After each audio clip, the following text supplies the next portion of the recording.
are coming to you and expressing concerns about what children are learning in our schools. Parents have mentioned anti-police, anti-American, hypersexualized content. Have you asked why? Why are parents concerned? Will this district, I ask again, will you call for an evaluation, an honest assessment of the materials? What is causing this? My name is Taylor Lyons. I'm here representing the Chattanooga Moms for Social Justice again. I know this will not be a surprise to many of you that efforts are being made nationwide by angry groups of adults to ban certain books and ideas that contain messages that challenge the status quo and present diverse experiences in life and perspectives. Sadly, our own community is not immune to these efforts. What we are seeing in our county is a small faction of predominantly conservative parents targeting books that are mostly written by authors of color. So when social justice organizations rise up steeped in Marxist ideology, you can expect parents like me to refuse to allow them to issue propaganda in our schools. I want to give you and others in the district the benefit of the doubt. I don't think any of you are Marxist. I'm not saying that. But I assure you, some of the authors of these books are. You don't see us a lot at these meetings, and I'll tell you why you don't see us a lot at these meetings. Because you have very capable people at the school level and at the district level. And we have plenty of concerns about things we can do better.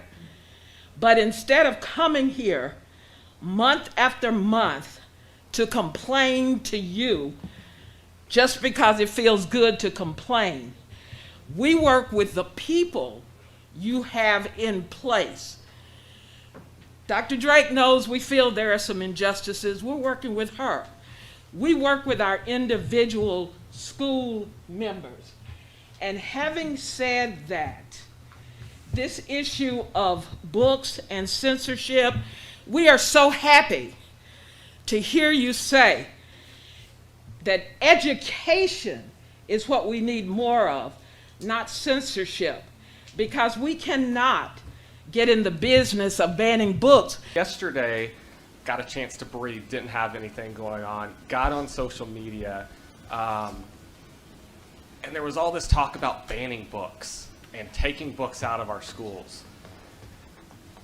My name's on this memo, and I don't put my name on a lot of stuff. I was like, did I put banning books in here? Because there's not anything on this. I think one thing that's been mentioned earlier tonight, courageous conversations. And I don't know if there's a better two words to kind of fit what this is. This is not about banning books. This isn't about removing books. This is about, hey, let's have a conversation that's not up on this dais, if I don't spill all my water, and let's have a community conversation. Let's have a partnership that we were just talking about, and let's look at our procedures, our policies, and how do we make that better? Not for us up here, but for our students, for our parents, for our community. Yes, so Neely, you're saying that in order for these books to, say, arrive in our library, they go through the librarian, so she gets to pick whatever book she wants in her library, regardless of what they are. And does the principal have a say in that? Does the librarian read this material and think that it's okay? Who is the last person that says, this book goes on this shelf? So in fairness, to answer that question fairly, it's hard to answer definitively with 75 schools. It could be the principal. Many of our schools have a team. Many texts are brought before the librarian because they are high interest to students. It could be the librarian in some cases. If you look at the board policy really elevates that it should be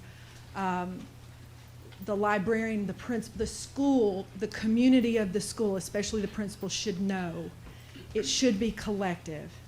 And where we have an opportunity to do better is to make sure that our principals and our librarians or our teachers, as they choose books on shelves, that they are working collectively to know.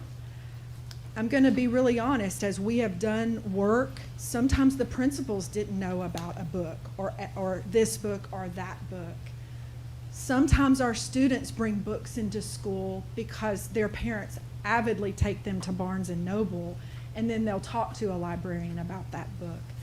So to answer definitively, at a school level, decisions can be made by all of those people: the librarian, a teacher, or the principal, a leadership team.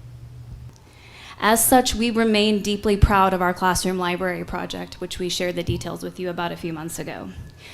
You may recall that we worked very closely with HCDE teachers, librarians, what was then known the Opportunity Zone administrators, and local literacy organizations such as Read 20 and Ella Library to cultivate beautifully diverse, inclusive, age-appropriate reading lists that reflected the life experiences of the students being served. Some of these same books that these groups are targeting are books that we were very proud to include in our high school libraries. Okay, I've received an email from a librarian, and she listed all of the awards some of these books had won, like that was going to make a difference. That just shows me if these books got number one, I would hate to see what number two was. Some of those books also, incidentally, made Time Magazine's 100 Best Youth Fiction Books of All Time recently. Okay. Because I want the taxpayers to understand exactly what I'm talking about. I'm not talking about a few S words or a few D words or a few H words. I'm talking about MF. I'm talking about GD. I'm talking the F word till it's ad nauseum. Page after page after page. They are calling these books into question because of colorful language, which we understand may be offensive to some people. But you can hear that language up and down the hallway of any high school in our county, in our country for that matter.